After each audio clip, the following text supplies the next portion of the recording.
had a diagnosis, but hearing impairment was low on the totem pole as far as the other needs. So they got their main services through regional center, and I was a related service. So that's one situation where it's going to. And that's all lined out, if anyone's interested. I know. It's lined out. Wondering what the difference is. No, that's fine. That's fine. Yeah, that's actually very often. Very well explained. I just have a question how you receive the referrals then, from the thank you. hospital? Thank you. Usually it comes from the hospital. They're encouraged then to fax to Sacramento. It goes to Sacramento to special schools, and there is a woman there by name of Nancy Zager who oversees all the hearing impaired infants, the Early Start program. And Nancy then looks at the referral and what the child's loss is, and then she sends it to the school district where the family resides. So then we get, and when I say we have a team, and one of the team members is an infant coordinator. And so Lynn Crook is our infant coordinator, and she receives the referral. She has to, within 48 hours by law, by all the standards that we've set up in the special education, but within 48 hours she has to respond and to call the family and to show documentation that she's been in touch with and has tried to get in touch with the family and set up a meeting. And so then she contacts me most of the times because Tina is primarily with the toddlers. So the way we've separated it out now, God knows what the future will be, but right now I'm working with the infants 0 to 18 months, and Tina's working with 18 months to 3. So I do all the intakes with Lynn. So we go out, the two of us. We have the audiogram usually by then from Children's or from Kaiser. We talk to the parents about the services, and then they decide if they want to pursue services. Does that answer your question? Yeah, thank you. Oh, yeah, thank you. Evelina just asked me to share about the baby group, because with the babies that are 0 to 18 months, I do want to prepare them, as Angeli and Lucia both experienced, in baby groups. In fact, there's a picture in here too. There's a little picture of 3 babies sitting, and that was our baby, one of our baby groups. And we had 6 children in the baby group at that time, and it was one of the baby's birthdays, but she was so busy ripping the paper off the book, she could care less if there was a book in there, just rip that paper off.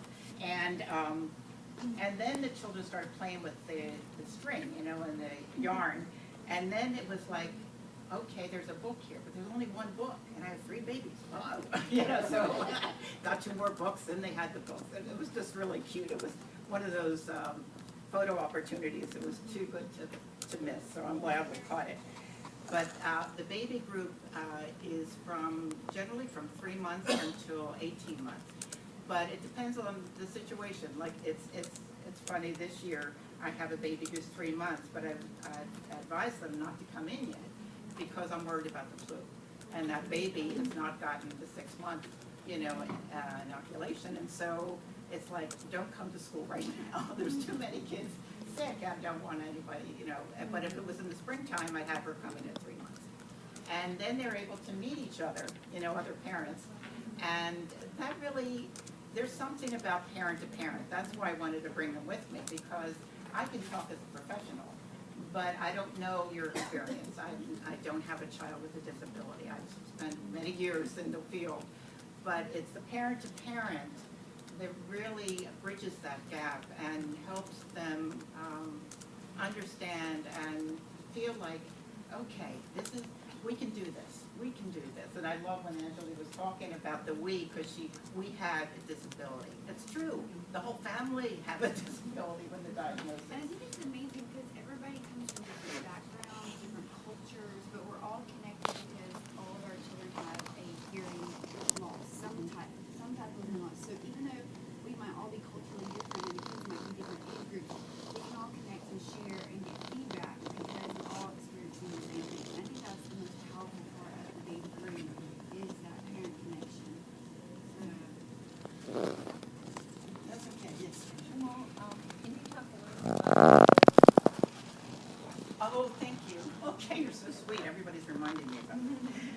I didn't bring that. But I found over the years that you just have to adapt to different situations that happen. And with the economic downturn, I was finding that some of our families didn't have toys, that they were dealing with survival. They were getting the food on the table, they were getting their kids clothed, but as far as having enough toys to play with, they didn't have it. And so I started a toy lending library. And even with the DVDs, I lent them out. Carolyn was good enough, I was ordering more and more so that I'd have them to lend out to families. And they get broken and whatever, but you know, that's fine.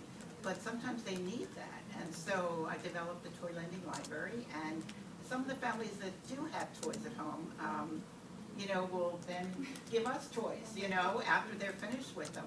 And sometimes I've had families that are better off, and they find that they're learning something about the kinds of toys that can best, like I remember one of the toys we brought out for Aiden, his vision, you know, was still developing, and also he had some kidney problems too. So, but we were able to find a toy that was black, red, and white, you know, and a lot of parents, we think it's going to be, you know, nice, soft pastels, forget it. But he just cued into this black and white and red toy, and it was like, wow, this is exciting, you know. So even the parents that have some too can benefit from some of the toys. And I don't like parents to feel like they have to go out and buy these things. I mean, you're only going to use a bumbo chair for 2 months. I mean, really, pay $26 for that. So I have 4 of them that I lend out, you know. So it came out of the family needs, and I think that's what the brilliance of our program has always been, that we really listen to the needs of the families and try to adapt the program to whatever is coming in, you know, different cultures or different issues. Or one year I had a lot of high school parents, and that was a new one for me. I've worked with, you know, adults in their 20s and 30s with children, but teenagers was a whole new ballgame. And here I was, you know, to the child, I was the great-grandmother. I wasn't even the grandmother, I was the great-grandmother. So, or in sign language, it would be way out here. And you know, that required a different set of skills. And I had to really go to some people and ask for some help because I didn't have those skills for the teenagers. So I think it's been that kind of program where we're learning together with the families and administrators and teachers. And one beautiful thing is that we do have a team that works together with specialists and teachers of the deaf, and an audiologist, and a speech therapist, and an infant coordinator, and a supportive administration. You know, it's just been a blessing. So I thank you on my way out for this opportunity. Thank you. Yeah. I just wanted to thank you ladies for coming too. And I wanted to say I'm the preschool liaison, PTA preschool liaison at Gregor Gardens and Robert Shearer. So I want to make sure that your group is included in the event, et cetera, and that, you know, I think I speak on behalf of all of us that you're always welcome to come and join us here. This is a place to Thank you. Thank you. your parents. Thank you very much for coming. Thank you. Congratulations on your retirement. Sounds like she's gonna be really hard. Yes. But really coming and explaining the program, and bringing parents. Yes, yes. These are not my cards. I asked Tina. So you're gonna give work to somebody else? Yes, I asked Tina, who's the teacher of the deaf working with toddlers, if I could take her cards and give them out because I won't be available for too many more months. So that was, so this is Tina's card, and you can get in touch with Tina if you have any further questions. Okay. I'll be around for a couple months. Okay. The next item is chairperson